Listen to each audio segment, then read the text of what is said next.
What's good, YouTube? It's Dodgeman here, back with another video. Today we're going to talk about Sheiko and why you should be running Sheiko programs.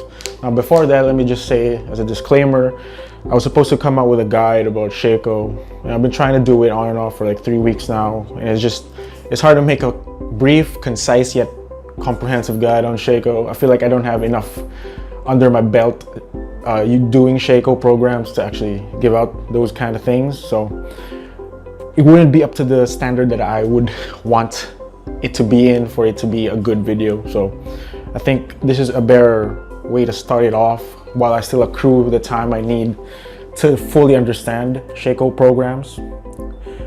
But anyway, before I really get into the nitty and gritty of this video, let me just show you my brief training history on Sheiko and before it on the screen right now. And I just gotta say, before I started Sheiko, I told 565, as you can see on the screen, on a meet, and then after Sheiko, I told 650. That's around 9 months later. So I have had great success with Sheiko. You know, it was a bumpy ride in the middle where I was trying to figure out what's working and what's not working, and I think that's the key to making it work. And that's why I think like Sheiko should be ran by a lot of powerlifters. They're relatively new, because the biggest pro I have with Sheiko and why I think you should be running them is because it promotes a lot of technique mastery and it allows you to become more efficient in your lifts in the big three. Now, before I get into even more in depth than that, I just want to say that Sheiko is a high volume, medium to low intensity program that's meant to strengthen the big three: the bench press, the squat, and the deadlift. Now, if you're not a power lifter or you don't want to recreationally get stronger, then maybe this program ain't for you. You don't want to just get jacked or, just for hypertrophy. Other programs are welcome. They will give you faster results, but in terms of strength, I think Sheiko is the way to go. So back to technique mastery and perfection of just being efficient at the movements. It really ingrains you how to do the movement correctly if you do it right? So how does Sheiko do this technique mastery thing so good while others don't? Well, it's simple.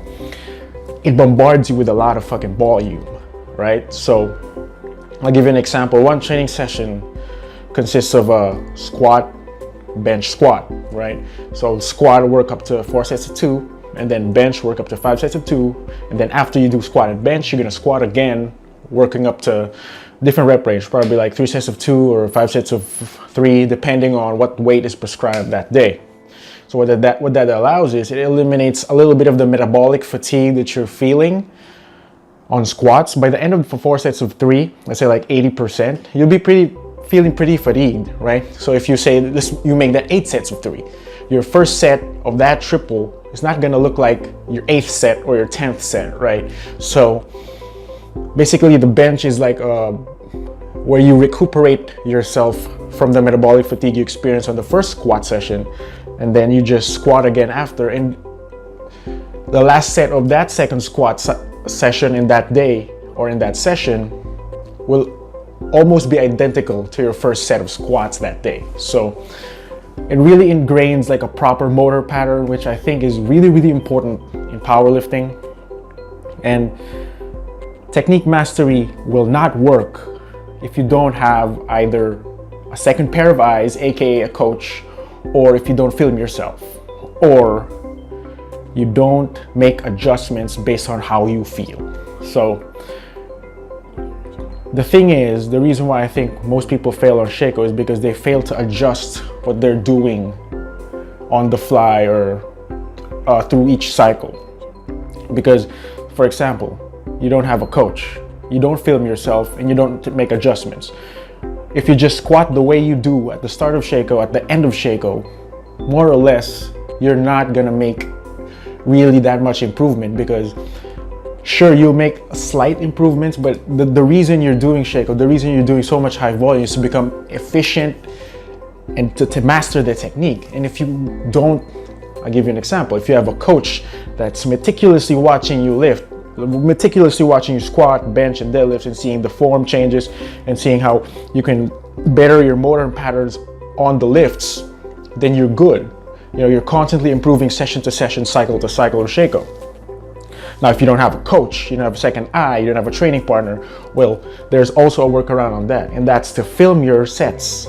Not, you know, you have to film every set. You can just film the first set and the last set just to see the differences, the minutia of your lifting. And once you do that, you can adjust from session to session or intra-session or cycle to cycle on what works best for your squat, what works best for your bench. You know, when I started Sheiko, my squat looked vastly different from how my squat looks today. And I'll show it on the screen right now when I started and when I didn't, and when I ended Sheiko, and it looks vastly different. And that's because I made very, very small changes over time, because I filmed myself making those adjustments and seeing, oh, this kind of feels good, maybe I should do this, or oh, this feels bad, I should not do this, right?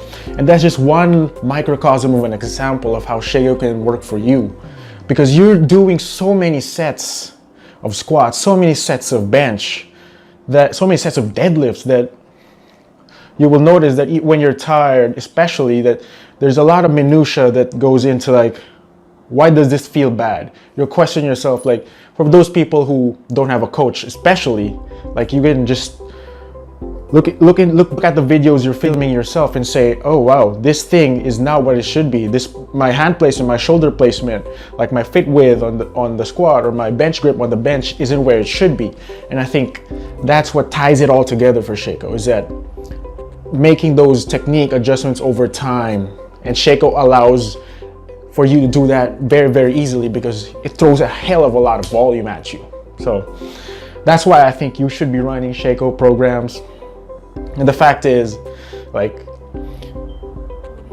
let's be honest, a lot of us don't have perfect technique, you know what I'm saying, like, to the standard that we like to set ourselves to like the elite lifters, the world class lifters. And that's why I think you should be running Sheiko, you know. And if you're telling me that you can't film yourself, then you don't have that dedication, because, like, filming yourself does not take more than 5 minutes. You know what I'm saying? Like, even if you don't have a tripod, you can use a shoe or like a water bottle, you know.